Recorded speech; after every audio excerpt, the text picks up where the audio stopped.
Bonjour, bonjour, bienvenue à toutes et à tous sur Cocotte TV. Aujourd'hui, on vous propose une petite découverte d'un BIOS UEFI, à savoir le ClickBIOS 2 de MSI, un BIOS qui est installé sur une GD65 en Z68.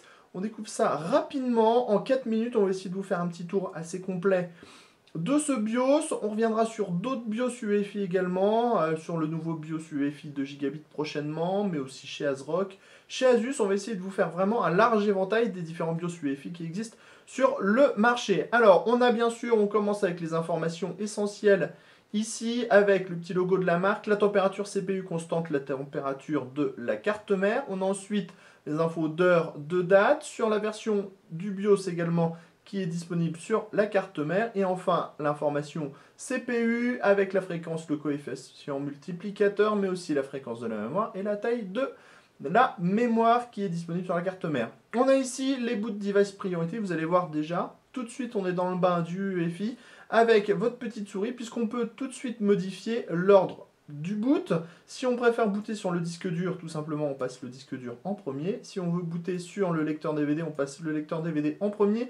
Si on veut booter en USB, on passe sur l'USB. Tout simplement, déjà, rien que cette première chose, c'est vraiment très sympathique et ça permet de réaliser une séquence de boot beaucoup plus facilement, alors qu'avant il fallait connaître un petit peu l'anglais. Bon, nous on a laissé le BIOS en anglais, on vous le concède, puisqu'on a plus l'habitude de l'anglais que du français.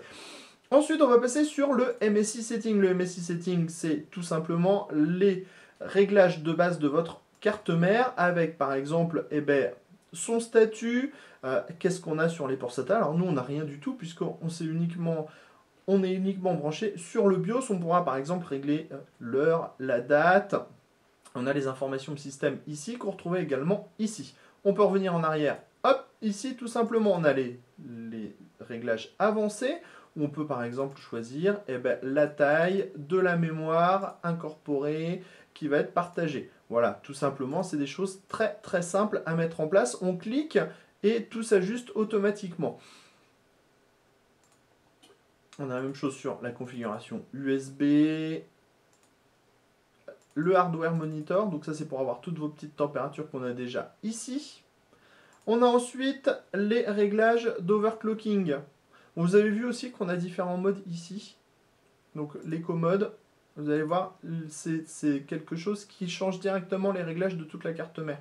Si on passe en standard mode, on a tous les réglages avancés par exemple au niveau de l'OC. Par contre, si on passe en mode OC Genie, on voit qu'on est tout de suite déjà à 4200 MHz de fréquence et qu'on ne pourra pas modifier cette fréquence. Il faudra passer par le mode standard, passer sur le mode OC et à partir de là, on pourra, vous voyez, choisir le coefficient multiplicateur de la carte mère. Le tout se fait avec la souris, bien sûr, forcément. Si on passe sur le mode écho, on est justement sur tout ce qui permettra de passer en mode écho.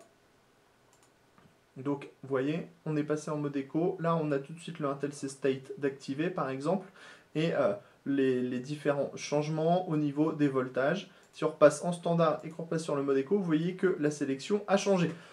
Vous voyez, donc ça permet, de par la souris, de régler beaucoup plus facilement son BIOS. On a ensuite, bien sûr, le fait de pouvoir aller sur Internet, mais comme nous, on n'est pas branché sur l'Ethernet de la Cocotte Team, impossible pour nous. On a ensuite l'utilities, donc là c'est pour pouvoir faire les flashages de BIOS, et ça c'est vraiment une chose très pratique, puisqu'on installe le BIOS sur la clé USB, on le met, on vient ici, on dit mFlash sur la clé USB et le BIOS se flash automatiquement, c'est beaucoup plus pratique. Et enfin après, on a toute la gestion, bien sûr, des passwords.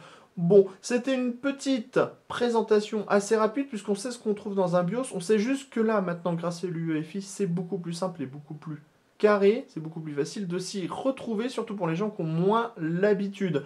On essaiera bien sûr de vous montrer des choses un petit peu plus poussées au fur et à mesure, mais on va d'abord faire un tour général des différents BIOS UEFI qu'on trouve. Le BIOS MSI étant pour le moment très pratique et simple à comprendre. Sur ce, on vous dit à bientôt sur Cocotte TV pour une prochaine vidéo de présentation qui portera de nouveau sur un BIOS UEFI.